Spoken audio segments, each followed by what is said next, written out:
안녕하십니까, 윤현중입니다. 오늘은 김일성에 대해서 알아보겠습니다.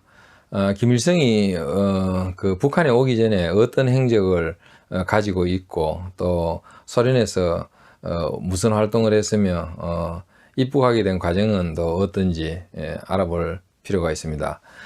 김일성은 원래 그 중국 만주에서 중국 공산당원들과 함께 그 공산주의 그런 그 활동을 했습니다. 그러나 1940년이 되면은 거의 중국 만주에서 공산주의 활동이 불가능하게 됩니다. 그 만주국 그 군경의 어떤 그 통제 단속이 너무 심했기 때문에 거의 활동이 불가능합니다. 그렇게 해서 1940년 10월에 그 소련 땅으로 넘어가는데 넘어가서 바로 그 소련의 통제하에 그 하바로프스크에 그 88 특별여단이라는 그런 조직 속에 들어갑니다. 이때 그 중국 만주에서는 그 중국 공산당원들과 함께 넘어갔기 때문에 당시에 그 88 특별 여단 여단장은 그 주오바오중 우리말로 주보중이라고 합니다만은 그 사람이 그 중자로서 그 여단장을 하고 김일성은 그 제1영장 대대장을 합니다. 여기서 이 그 88 특별여단은 그 소련 내무성 소속입니다. 내무성은 여러분 잘 아시겠지만은 아주 그 소련 체제에서 그 테러 조직으로 유명한 그런 엔케베데 그를 관할하고 있는 곳입니다. 그 엔케베데의 그 장이 악명 높은 그 베리아라는 사람입니다. 그리고 군사적으로는 이 88 특별여단이 그 소련 극동군에 소속되어 있었습니다. 이 여단장 조바우중은 그 중국 만주에서 공산주의 활동을 할 때부터 김일성의 상관으로 있었던 사람입니다. 이렇게 해서 이 사람들이 주로 했던 것은 엄격하게 그 통제된 생활, 그 영내를 벗어날 수가 없었고 거기에서 주로 정치 교육, 우리 북한 공산화할 때 작용하는 그 보안 조직, 그리고 정치 공작, 사상 교육, 이런 것들을 전담하는 그런 요원들을 양성하는 곳입니다. 그렇기 때문에 이 보병 군사 조직이 아니라서 여단장, 대대장 이렇게 명칭은 붙였지만 밑에 부하가 별로 없습니다. 그런 거를 참고로 우리가 알 필요가 있겠습니다.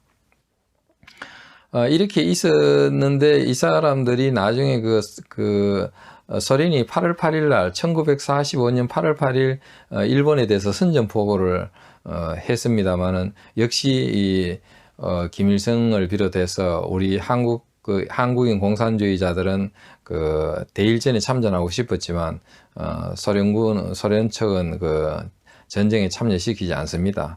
이 학교 목적 자체가 정치교육 기관이기 때문에 군사 조직이 아닙니다. 그런 의미에서 전투에 투입할 수 있는 그런 것이 아니었던 거죠. 그렇게 됐고, 그러면은 김일성이 1940년 그 소련에 오기 전까지는 무엇을 했는가? 우리가 알기로는 그 공산주의 유격대 활동입니다. 김일성은 원래 그 집이 평양 외곽에 있는 그런 그 농가였습니다. 그 아버지가 그 영세한 농사꾼이고, 그래서 그 논밭이 많지 않은 가운데 어렵게 살았고, 아버지가 그 생계를 위해서 아마 만주로 왔던 것 같은데, 거기서 한약방을 운영하면서 또 김일성도 초등학교 저학년 때 전학을 해서 만주로 왔고, 그러나 또 아버지가 일찍 죽습니다.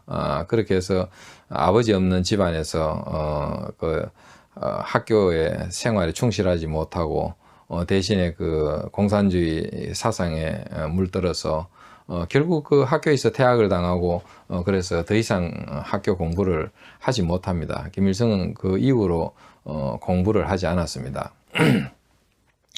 그리고는 김일성은 그 중국 공산당에 들어가서 만주에서 공산주의 그 유격대 활동, 그 유격대 활동이라는 것은 사실 그 조직 생활을 하는 것이 아닙니다. 그 산속에 들어가서 주로 그 공산주의 그 선전, 선동, 구호를 붙이고 또 군중 집회를 열어서 주민들에게 공산주의 선전을 하고 이런 또 뭐 벽보를 붙인다든지 이런 활동들을 주로 하는 것입니다. 산속에 아지트를 만들어 놓고 그 동네나 또는 도회지 외곽으로 와서 그런 활동들을 하고 또 몰래 빠져나가고 그렇게 하면서 근데 산속에 보통 먹을 거 입을 거 부족하지 않습니까?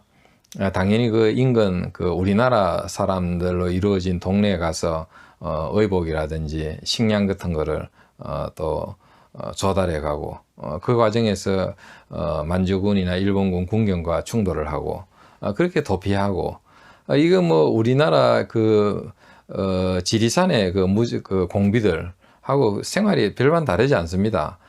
군사 조직이라기보다는 그런 선전 활동을 하는 것이 주된 임무입니다. 여기에 대해서는 그 조선의용군 출신 김학철이가 잘 정언하고 있습니다.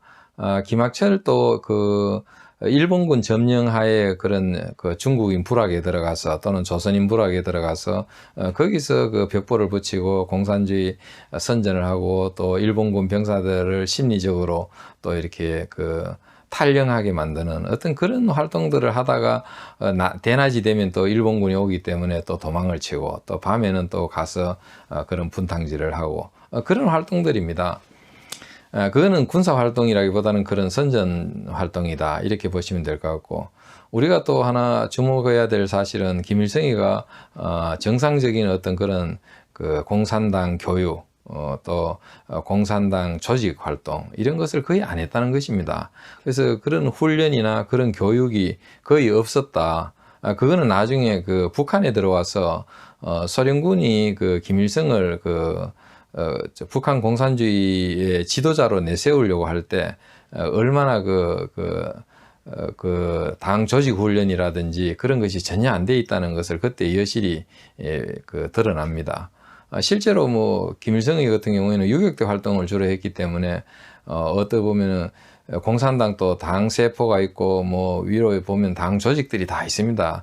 위아래가 다 있고 위에 지시를 받아서 밑에서 이행을 하고 이런 아주 공산당 조직이 철저한데 그런 면에서 보면은 위아래 조직 생활 이런 게 거의 없었다는 거. 또 박헌영처럼 이런 공산주의 이념 교육에 대해서도 전혀 없는 어떤 그런 사실 좀 부족함을 드러냅니다. 그리고 우리가 김일성의 업적으로서 많이 내세우는 것이 보천보 사건입니다. 1937년에 우리나라 땅 압록강 바로 밑에 있는 산촌입니다. 거기서 일본 군경을 공격했다는 건 나름대로 굉장히 큰 충격을 줄 만한 사건이고 또 인상적이라고 볼 수도 있습니다. 근데 이 보천포 사건을 보면은 우리가 사건의 결과를 보면은 결국 일본 사람 민간인 한 명이 죽고 어린아이 한 명이 엄마 등에 엎여 있다가 죽습니다. 그것은 민간인은 가게에 있는 물건을 뺏기지 않으려고 하다가 죽었고 아이는 유탄에 맞아 죽었습니다. 이것은 어떻게 보면은 일본 군경을 공격한다고 했는지 모르지만은 실질적으로는 거의 뭐 약탈이나 물자 조달에 가깝습니다. 그리고 여기서 특이할 만한 사건은 또 김일성이가 보천보에 가지 않았다는 것입니다. 보천보 앞에 있는 강변까지는 같이 갔는데 김일성은 남고 부하들에게 너희들만 가서 공격하고 오너라 이렇게 한 것입니다. 이것은 사실 좀 김일성으로서는 사실 좀 불명예스러운 그런 일입니다. 어떻게 지휘관이 뒤에 남고 부하들만 보냅니까? 그거는 마적들이나 할 일이지. 그거는 지휘관으로서는 아니죠. 그런 일이 있었다는 거 우리가 참고로 알면 되겠습니다.